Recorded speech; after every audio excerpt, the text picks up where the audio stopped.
Halo guys, welcome back to my channel. Balik lagi di channel gua, Our Hobbies. Dan kali ini gua mau update hobi baru gua. Yang sebelumnya gua melihara ikan cupang, tapi memutuskan untuk pensiun karena nggak kepegang. Sekarang ini gua nggak berhenti buat nyalurin hobi gua soal piara ikan. Nah, di depan gua kali ini ada ikan cana, yaitu cana stewarti. Nah, si cana stewarti ini udah gua rawat selama kurang lebih mungkin sekitar 2 minggu ya, 2 minggu. Terus ini gue beli di ukuran kurang lebih 6 sampai 7 cm lah. Jadi gue beli ini baby. Sebenarnya ini bukan cana pertama gue, ini adalah cana kedua gue untuk yang si stewarti. Yang pertama gue beli WC, terus setelah lama gue piara sekitar 2 bulanan, akhirnya gue memutuskan untuk jual karena si tanknya ini kecil, ukuran 40 kali 25 kalau nggak salah. Jadi gue memutuskan untuk piara baby, kayaknya lucu aja gitu piara baby. Nah, kali ini gue mau ngasih tips gimana caranya lo yang banyak gue lihat di Facebook atau di Instagram yang lo beli cana stewarti itu rata-rata mager. Nah, gue mau kasih tips-tips yang ampuh buat bikin cana stewarti lo itu aktif supaya nggak mager gitu ya. Nah, kalau lo lihat di depan gue ini cana gue udah lumayan settle, jadi juga aktif. Mau digodain, mau diapain juga aktif. Nah, kebetulan mungkin gue beruntungnya adalah gue dapet cana yang mentalnya agak cukup lumayan aktif gitu ya. Jadi proses untuk adaptasinya juga nggak sulit gitu. Tapi gue udah pengalaman piara WC yang super mager, hampir 1 minggu itu nggak. Jadi gue beli 2 sebelumnya, yang yang WC, jadi yang tangkapan alam langsung ya. Itu gue beli 2. Gue kasih tips yang pertama. Yang pertama, ini adalah kesalahan yang gue lakukan pada saat gue beli cana stewarti yang WC.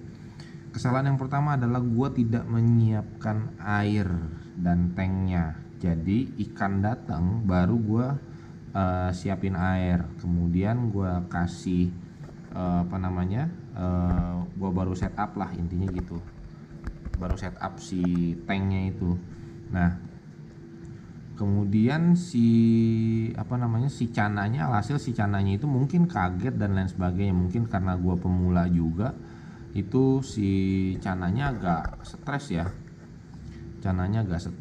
terus kaget air mungkin. Nah, itu salah satu kesalahan yang gue lakukan. Jadi tips yang pertama adalah sebelum lu masukin ikannya ke tank atau sebelum lu beli ikannya ke tank, lebih baik adalah lu siapin dulu akuariumnya beserta dengan airnya. Kalau mau pakai filter boleh, nggak pakai filter juga nggak masalah gitu. Lu siapin substrat buat kondisi setup tanknya senyaman mungkin. Mau pakai batu, mau polosan juga nggak masalah, atau lu mau taruh aksesoris apa segala macam sebenarnya nggak masalah juga. Cuman saran gue adalah jangan terlalu rame, siapin aja satu tempat kecil buat dia sembunyi gitu ya. Nah, kemudian itu yang pertama adalah jadi lu endapin air dulu. Itu salah satu kesalahan fatal menurut gua, kalau misalnya lu nggak siapin airnya langsung lu cemplungin ikannya, itu dia kaget air, entah kaget pH dan lain sebagainya. Kan nggak ada yang tahu kondisi air di rumah lu tuh kayak gimana. Jadi lebih baik air itu lu masukin ke tank, lu siapin dulu, kemudian lu kasih garam ikan supaya nggak berjamur nanti, buat ngebasmi kuman-kuman lah, intinya gitulah. Nah, setelah lu endapin minimal banget 1 hari, makin lama makin bagus, dan nggak perlu lu kasih lampu juga gitu, karena nantinya bakal muncul lumut gitu kan. Nah, itu salah satu kunci tips yang pertama dan yang paling penting dan yang paling fatal kalau lu tidak lakuin. Jadi untuk yang WC pertama kali juga gue beli 2 WC, yang satu gue siapin airnya nggak mager, yang satu gue nggak siapin airnya itu mager minta ampun. Itu sampai 1 bulan mager, nggak selesai. Jadi dia benar-benar udah stres, mentalnya down. Lo bayangin aja itu ikan udah parah lah. Beda lah lo lihat di depan gue ini. Stewartinya udah lumayan aktif kan. Nah, itu tips gue yang pertama. Kemudian yang kedua adalah lu jangan sering berinteraksi tapi lu nggak sabar gitu, nggak sabar. Coba metode yang pertama, jangan langsung lu kacain, tapi lu pancing dulu, lu godain dulu, interaksi dengan pancing dengan makanan. Gue saranin adalah makanannya makanan hidup gitu. Untuk yang piara baby ya bisa pakai yang kecil-kecil sesuai dengan makanannya dia, atau misalnya lu bisa bikin alat kayak gini nih. Ini karet gue ikat-ikat disumpit di depannya. Nah ini bisa buat ngegodain dia. Nanti dia dia biasain dia adalah ngerespon tangan dulu. Jadi lu mesti sabar, jangan lu tiba-tiba kasih kaca dan lain sebagainya. Biarin dia respon dulu, respon makanan dulu.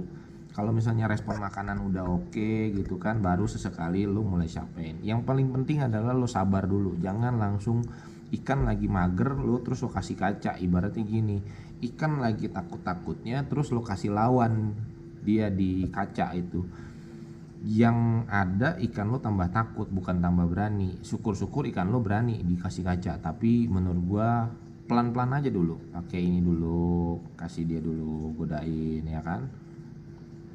Nah terus yang kedua adalah itu yang kedua ya, lu belajar interaksi dengan pola makanan dulu, lu godain dulu dengan makanan dan jangan kasih makanan yang berlebih. Nah salah satu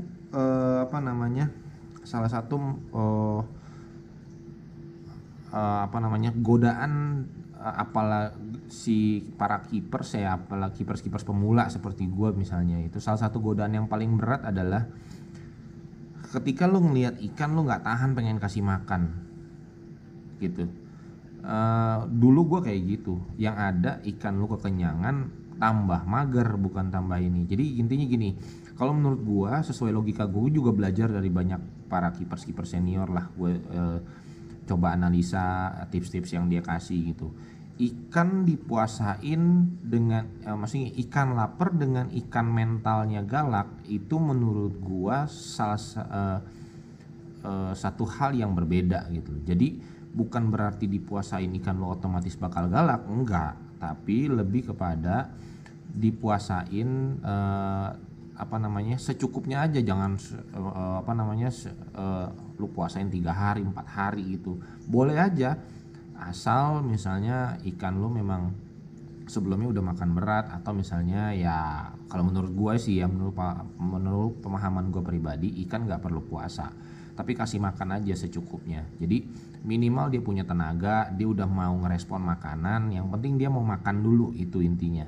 Nanti baru sabar lo goda-godain gitu ya. Yang paling penting adalah lo sabar dulu. Itu yang kedua ya. Yang ketiga adalah untuk supaya dia aktif, menurut gua di hari pertama sampai dengan hari ketiga jangan hidupin lampu dulu ya. Jadi jangan hidupin lampu. Kalau bisa ya sudah biarin aja dia gelap-gelapan, kemudian dia adaptasi sama air, sama tank lu, sama keadaan sekitar lah. Nah kalau saran gua adalah taruh di tempat yang mungkin ya ada lalu lalang orang gitu ya, ada orang, jadi biar dia terbiasa sama lingkungan sekitar. Itu pelan-pelan dulu, lu perlahan-lahan. Apalagi ikan WC ya, ikan WC itu lu mesti benar-benar sabar. Nah wih ngapain tong, jangan mojok-mojok lu, dia nyangkut di batu. Nah itu yang tiga. Yang keempat adalah lu udah mulai bisa godain tadi yang gue bilang, lu bikin alat kayak gini nih gue godain alatnya pakai karet cuman kayak gini doang, minimal biar dia lincah dulu. Habis itu lu coba kasih tangan dulu, jangan kaca dulu. Menurut gue jangan kaca, saran gue adalah jangan kaca, tapi tangan dulu tangan kalau misalnya dia mau flaring. Nah ini udah mulai mau flaring ya, udah mulai mau flaring tangan, mau ngikutin tangan lu. Nah itu kanan kiri lu godain aja terus gitu, tapi jangan lu kasih makan dulu gitu, karena biasanya habis makan tuh suka mageran, kecuali ikan lo settle gitu ya. Nah ini ikan yang memang belum 100% settle, jadi ini ikan udah mau flaring tangan. Ini nggak tahu nih nggak mau flaring tangan, harusnya dia mau flaring tangan. Nah tuh mau kan flaring tangan tuh mau dia flaring tangan tuh udah mulai galak. Nah itu lu pakai tangan dulu sebelum pakai kaca, karena yang ada kebanyakan ikan belum terlalu settle, maksudnya mentalnya baru banget kebentuk, kemudian lo kasih kaca, itu mentalnya down lagi parah, bisa jadi dikacain dia nguncup, tiba-tiba berubah warnanya jadi gelap gitu kan. Nah itu yang apa namanya, yang tips yang keempat. Nah tips yang kelima adalah lu udah mulai bisa godain dia pakai kaca pelan-pelan. Nih kayak gini nih, ini gue godain pakai kaca nih ya. Tuh mau kan flaring, tuh udah mulai mangap-mangap nih. Tuh ini gue deketin, tuh udah enak liatnya kalau begini.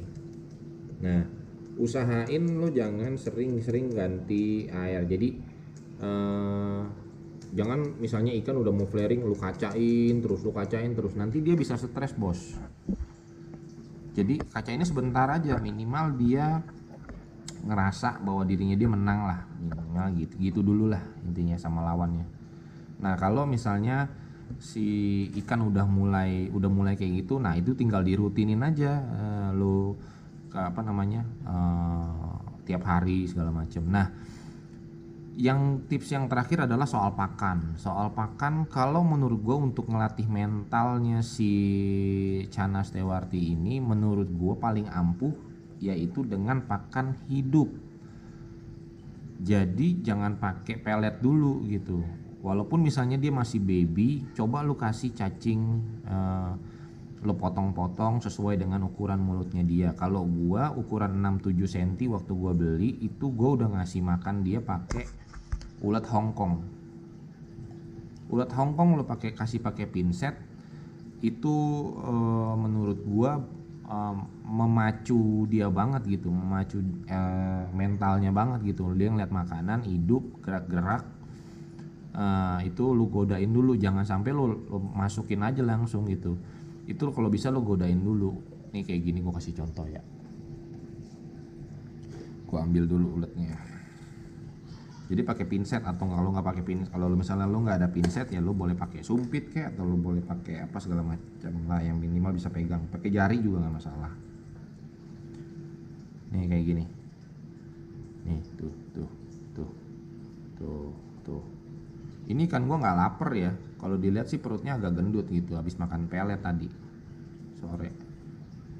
Tapi kalau mentalnya udah bagus, mau dia kenyang mau dia enggak, minimal naluri berburunya dia, predator instingnya dia udah ada gitu. Nah tuh ini kita kasih deh biar sebagai reward. Tuh makanannya ulat Hongkong, nafsu banget ikan gue makan ulat Hongkong. Dan ulat Hongkong juga banyak yang bilang katanya kan mungkin dia agak panas ya, jadi bisa memacu si Chana lo itu biar mau gerak lah, intinya gitu. Nah itu adalah beberapa tips yang gue bisa kasih, gue share lah, ibaratnya gue bagi berdasarkan pengalaman yang ada di yang gue alamin ya dalam proses ngebentukin mental si Chana Stewarti gue ini. Ini udah biru, udah enak nih. Ini size nya sekarang udah gue rawat, itu bukan 2 minggu kali, ada 3 mingguan gitu. Sebenarnya ini ikan barbar, udah barbar, udah mau flaring tangan, udah mau gue gedor-gedor juga. Mangap-mangap sih belum, cuma gue gedor-gedor itu udah nggak takut, maksudnya gue gedor dia balik badan, dia balik lagi kayak gitu. Cuman gue kemarin salah karena gue lagi treatment sebelahnya ini, tetangganya nih si Auranti. Nanti gue bikinin konten soal Auranti, gue lagi treatment dia dulu. berhasil apa enggaknya nanti gue share. Nah ini adalah salah satu yang udah mulai berhasil. Jadi tips ini bisa lo pakai. Kemudian lo terapin di rumah. Yang paling penting menurut gue kunci utamanya adalah ini poin penting, gue kasih kesimpulan terakhir ya. Yang paling penting adalah usahain siapin air endapan. Jangan sampai lo kasih air baru dari keran atau dari apalagi air pump ya. Air pump biasanya pH-nya tinggi. Nah kalau bisa itu lu endapin dulu, kemudian lo kasih garam ikan, kasih akriplavin kalau bisa satu atau 2 tetes gitu ya buat netralisir jamur-jamur yang ada di airnya. Jangan lo kasih obat biru. Nah itu garam ikan sebenarnya sama air lo endapin sudah cukup. Itu tips yang paling penting menurut gua kalau misalnya stewarti lo itu nggak mau mager dan nggak mau cupu gitu. Nah kemudian yang kedua adalah sabar. Nah banyak orang yang nggak sabar dalam tahap treatment. Artinya gini, lo boleh terima banyak tips dari YouTube, dari mana aja, lo tanya di Facebook ada yang jawab begini, tapi jangan 100% lo telan mentah-mentah, tapi lo analisa berdasarkan kondisi ikan lo. Jadi setiap ikan itu kondisinya beda-beda. Ini mau makan apa dia nih? Busanya sendiri dia makan tuh saking ganasnya. Jadi lo jangan sampai nggak sabar ya. Intinya sabar dulu aja. Sabar dulu, jangan sampai ikan lo itu malah jadi korban tips-tips yang nggak sesuai gitu. Artinya gini, lo mesti juga punya feeling gitu. Jangan nggak semua tips bisa lo pakai di semua ikan, dan mungkin tips gue juga nggak berlaku di semua ikan gitu. Jadi tergantung dari si ikan lo. Oh ya, satu tips terakhir yang kalau misalnya lo ini tips bukan, ini menurut gue ya, ini menurut gue, terserah lo mau percaya atau enggak. Menurut gue adalah satu tips terakhir ini menurut gue cukup masuk akal dan cukup worth it dan cukup bekerja dengan baik di gue. Jadi di depan gue ini stewarti gue ini adalah bukan WC, ini CB. Jadi captive breeding ya. CB itu captive breeding. Jadi hasil breedingan yang udah dilakuin sama keepers yang ada di Indonesia. Jadi dia udah adaptasi dengan air Indonesia. Tapi tetap untuk menghindari ikan lo stres, itu lebih baik adalah lu siapin airnya. Nah ini salah satu tips gue. Kalau memang lu nggak mau mager, lu pilih atau lu beli ikan stewarti ini yang CB, yang captive breeding, yang hasil breedingan. Jadi kalau lu mau mengurangi resiko ikan lu mager total, itu lebih baik lu beli yang CB. Itu ikan maksudnya udah beradaptasi dengan air yang ada di Indonesia gitu ya. Terus kalau misalnya lu mau beli WC ya tadi satu langkah pentingnya adalah, yang paling penting adalah lu siapin tanknya dulu, lu siapin airnya dulu. Jangan sampai ikan sama tank itu lu siapin setup secara berbarengan. Itu salah besar gitu ya. Mungkin itu aja review tips sharing gue yang gue alamin selama gue memelihara Channa stewarti. Jadi ini bukan Channa stewarti pertama gue, tapi mungkin yang ketiga ya. Jadi si Channa stewarti gue ini yang ketiga. Ini terakhir yang baby, gue sengaja gue pengen tahu gedenya kayak gimana gitu. Terus gue pengen melihara dari kecil, dan karena memang tanknya kecil juga gitu. Oke, sekian dulu tips dari gua, semoga bermanfaat, dan sorry kalau ada salah-salah, mungkin bisa dikoreksi. Gue juga bukan berarti mau menggurui, tapi gua hanya ingin berbagi di video gua kali ini. Kedepannya gua akan bikin konten soal Channa lagi. Jadi gua ada beberapa Channa, ada Auranti, ada Aurantinya nih, bibirnya jontor, nyundul kaca atas. Nah ada Maru. Nanti gue coba kasih ini gue mau sharing soal pengalaman gue, bukan tips dari yang belum gue buktiin. Jadi semua ini gue coba buktiin dulu baru gue berani untuk sharing. Oke, sekian dulu video gue kali ini. Jangan lupa like, jangan lupa subscribe, jangan lupa komen kalau misalnya ada masukan atau apa segala macam. See you on next video. Bye bye.